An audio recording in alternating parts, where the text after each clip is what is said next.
ఏంటి ఏం మాట్లాడకుండా సైలెంట్గా పని చేసుకుంటుంది అనుకుంటున్నారా? అవునండి, చిన్న చిన్న పనులు అయితే చేసుకుని దోశ పిండి అయితే మిక్సీ వేసుకున్నాను. సో ఇంకా సాల్ట్ అయితే కొంచెం పడుతుంది, చూసేసుకోవాలి. యాక్చువల్గా మనుషులు నాకు చెప్తుంటారు సాల్ట్ తక్కువ తినడమ్మా హెల్త్ ప్రాబ్లమ్స్ వస్తాయని. చుట్టాలు తెలిసిన వాళ్ళందరూ ఆల్రెడీ హెల్త్ ప్రాబ్లమ్స్తో సఫర్ అయ్యే వాళ్ళందరూ చెప్తున్నారు. బట్ మనకి ఎక్కదనమాట. కొంచెం కాఫీ టీల్లో షుగర్ తగ్గించు, ఎక్కువ తాగుతుంటామని చెప్తుంటారు. మంచి జనాలకు ఎక్కదు, అది నాకైనా సరే ఎవరికైనా సరే.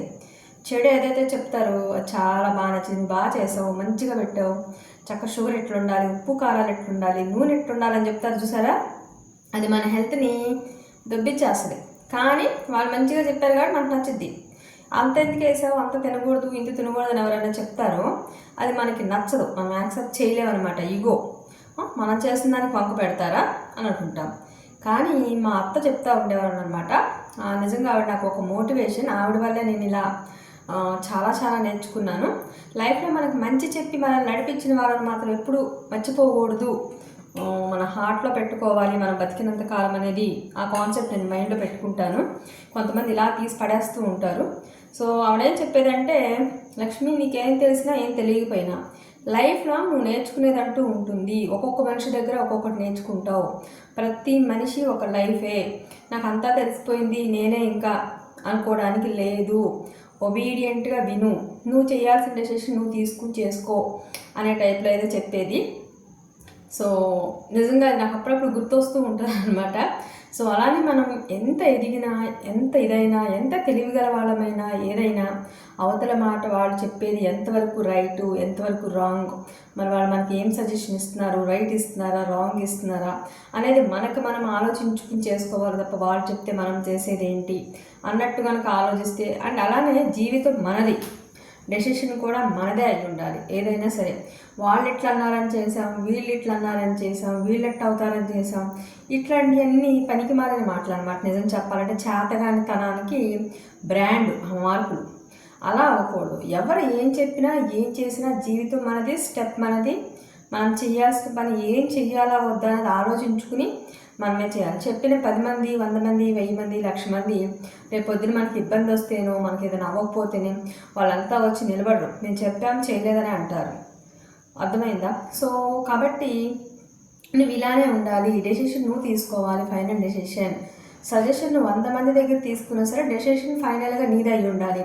ఏ తప్పు చేసినా, ఏ ఒప్పు జరిగినా లైఫ్లో, సో ఓకే ఇది నేను తీసుకున్న డెసిషన్, దీని ఎఫెక్ట్ నేనే పడాలి, తప్పైనా ఒప్పైనా మంచైనా చెడైనా అని అనుకుని మెంటల్గా ప్రిపేర్ అయ్యి లైఫ్ లీడ్ చేయాలి అని మా అత్త వాళ్ళు, మా అక్క వాళ్ళు వీళ్ళంతా కూడా నాకు చెప్తూ ఉండేవాళ్ళు. సో నిజంగా అలాంటి లెసన్స్ వినబట్టే ఈరోజు నేను ఇలా మీ అందరి ముందుకి ఇలా మాట్లాడుతూ ఉండేదన్నమా. బట్ ఈరోజు ఇట్లా మాట్లాడుతానంటే మీరు అందరూ అనుకుంటూ ఉండొచ్చు మాట్లాడుతున్నాను. బట్ కొన్ని ఇయర్స్ బ్యాక్ అయితే నేను కనీసం నోట్లో నుంచి నా పేరు చెప్పడానికి కూడా నేను 2 minutes టైం తీసుకునేదాన్ని. అంత బిడి పడిపోతా, అంత సిగ్గుపడిపోతా, ఏమనుకుంటారో, కనీసం పేరు కూడా కాన్ఫిడెన్స్గా చెప్తానో లేదో అనే భయం నాలో ఉండేది. సో డే బై డే వాళ్ళందరి మోటివేషన్ వల్ల, వాళ్ళందరూ నన్ను పుష్ చేయటం వల్ల, ఆ రోజు వాళ్ళు నన్ను అన్నారు, తిట్టారు, నాకు ఇంత చెప్తున్నారు, నేను అమాయకురాల్లా బ్లేమ్ చేస్తున్నారు, ఇంకోటి అని ఎట్లాంటి నాలాగా కొన్ని 100 మంది 1000 మంది ఉండొచ్చు. ఈరోజు నేను చాలామందిని సరిదిద్దా. ఎందుకంటే ఆ రోజు నేను నేర్చుకున్నాను కాబట్టి వాళ్ళ దగ్గర నేను ఇంకొంతమంది సరిదిద్దగలిగాను. వాళ్ళు ఇంకొంతమంది సరిదిద్దుకోవచ్చు. ఏదైనా సరే, ఎప్పుడైనా సరే ఒక మనిషి చెప్పినప్పుడు అది దేనికి చెప్తున్నారు, ఎందుకు చెప్తున్నారు అనేది మనం ఆలోచించుకుని దాని ప్రకారంగా మూవ్ అయితే లైఫ్ అయితే బాగుంటుంది అనేది నా ఒపీనియన్. బట్ దేవుడు విధిరాత అనేది ఒకటి ఉంటుంది. అది మనం ఏం చేసినా, ఎంత చేసినా అది జరగనప్పుడు, అది కలిసి రానప్పుడు ఎవరు ఏం చేయలేం. బట్ మానవ ప్రయత్నం అనేది మాత్రం 100% చేయాలి. దాని ఎఫెక్ట్ మంచైనా చెడైనా ఎట్లా ఉన్నా మనం లీడ్ చేసుకోవాలనేది నా ఒపీనియన్. సో ఇప్పుడైతే నేను బీరకాయ పచ్చడి చేసేసి ఉప్పు చూస్తున్నాను అనమాట. ఫైనల్గా ఓకే, బాగానే ఉంది.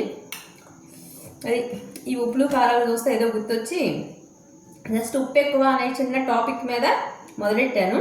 ఎక్కడి వరకు వచ్చేసారు అనమాట. ఎక్కడి నుంచో ఎక్కడికో వెళ్ళిపోయి నాకు ఇదివరకు నాకు జ్ఞానోదయం చేసింది, ఉపదేశాలు చేసింది, ఇవాళ నేను మారింది, నేను ఎట్లా మార్చింది, ఇవన్నీ కూడా మీతో చెప్తూ ఉన్నాను. అందరూ అనుకుంటూ ఉండొచ్చు, ఎక్కడికి పల్లెటూళ్ళు గుళ్ళు ఎక్కడికి పోవట్లేదా, సోది చెప్తున్న వంటింటో కూర్చుని అని రెగ్యులర్గా నా వీడియోస్ ఎవరైనా చూసేవాళ్ళు ఉంటే అనుకుంటూ ఉండొచ్చు. వెళ్తాను, ప్రతిదీ బోరింగ్ లేకుండా ఒక్కొక్క రోజు ఒక్కొక్కటి చేసుకుంటూ వెళ్దాం అనేది ఒకటి. అండ్ మనం కూడా మనుషులమే, ఏ వీడియోస్ చేసినా ఏం చేసినా మనసులో స్ట్రెస్ ఉంటుంది, హెల్త్ ప్రాబ్లమ్స్ ఉంటాయి, మంచి చెడు ఉంటుంది. వీడియోలో మీరు చూసేది వినేది ఒకటి ఉంటుంది, ఎవరిదైనా సరే యూట్యూబ్ చేసేవాడిది బ్యాక్ సైడ్ లైఫ్ అనేది వేరే ఉంటుంది.